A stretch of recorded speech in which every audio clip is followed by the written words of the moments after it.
নমস্কাৰ, মোৰ নাম তাৰানাথ উপাধ্যায়। মই সৰু ক্ষুদ্ৰ চাহ খেতিয়ক। মই কৰিয়াপানী টি ফেক্টৰীত চাহপাত কেঁচা চাহপাত যোগান ধৰোঁ। তো তাত ধৰোঁতে মই ট্ৰাষ্টিৰ লগত জড়িত হ'লোঁ। হোৱাৰ পাছত মই এটা এপছৰ বিষয়ে গম পালোঁ, যিটো নেকি মই মোবাইলত ডাউনলোড কৰি ল'লোঁ। সেইটো এপছ হ'ল T+। তাৰ পাছত মই বহুতখিনি কথা গম পালোঁ সেইটো এপছৰ যোগেদি। মাটিৰ গুণাগুণ, বতৰৰ কথা আৰু বাগানত কি দৰৱ মাৰিব লাগে নালাগে, সেইবিলাক বস্তু তাৰ পৰা গম পালোঁ। মই মোৰ লগত আৰু সৰু ক্ষুদ্ৰ চাহ খেতিয়ক কেইজনমানৰ পাত যোগান ধৰোঁ তাতেই। তো তেওঁলোককো এই এপছৰ বিষয়ে কথা অৱগত কৰালোঁ। তো যদি প্ৰয়োজন হয় মই শিকায়ো দিওঁ, তেওঁলোকক কওঁ যে বস্তুখিনি ইয়াত চাওক সহজে সুবিধা হৈছে।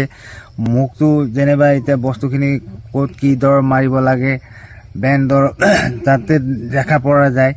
তো সেইটো কাৰণে মই কৈছোঁ কি এইটো বস্তুটো আপোনালোকেও ডাউনলোড কৰি লওক।